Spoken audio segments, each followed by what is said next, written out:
በአዲስ አበባ ምክር ቤት የተሰጠ መግለጫ ሰኔ 10 2018 ከአርሲ ጭፍጨፋ ጋር በተያያዘ የቤተ ክርስቲያን አገልጋዮችና ጋዜጠኞች በአገዛዙ መታሰራቸውን በጥብቅ እናወግዛለን።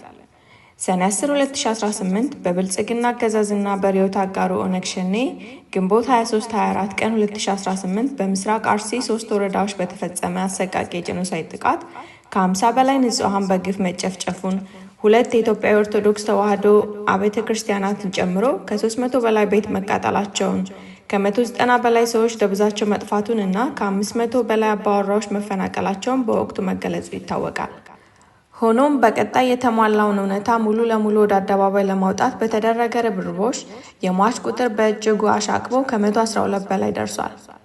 እውነትን የማይወደው አገዛዙ ይህን አሰቃቂ ጭፍጨፋ ይፋ ለማድረግ ድምፅ የሆኑትን የቤተ ክርስቲያናት አገልጋዮችና ጋዜጠኞችን እያደነ በማፈስና በማሰር የተፈጸመውን አሰቃቂ ወንጀል ለመደበቅ እየተወራጨ ይገኛል።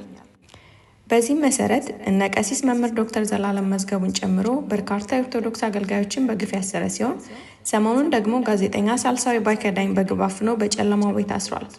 ባለፈው ሳምንት በኢትዮጵያ ጉዳይ ሚዛናዊ ዘገባዎችን በማቅረብ የምትታወቀው ፈረንሳይቷ ጋዜጠኛ ኦጋስቲን ፓስሊን በበቀል ከሀገር ማባረሩ ይታወሳል።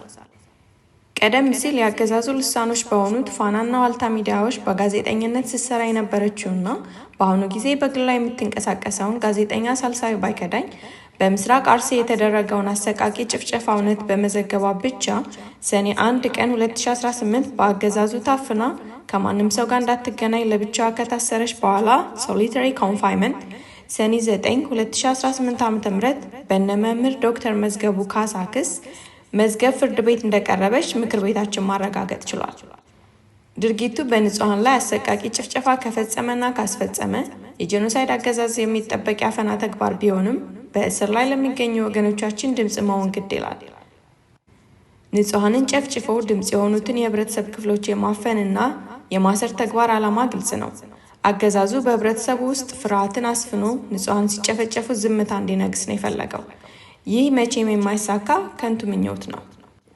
ስለሆነም በምስራቅ አርሲ በግፍ ለተጨፈጨፉት ንጹሐን ሰለባዎች ድምፅ የማሰማቱ ስርዓት ተጠናክሮ እንዲቀጥል ምክር ቤታችን የሚሰራውን ያህል ይህን ጭፍጨፋ ይፋ በማድረጋቸው ብቻ በግፍ የታሰሩትን የቤተ ክርስቲያን አገልጋዮችና ጋዜጠኞች ድምፅ በመሆን ስራቸውን በጥብቅ ያወግዛል።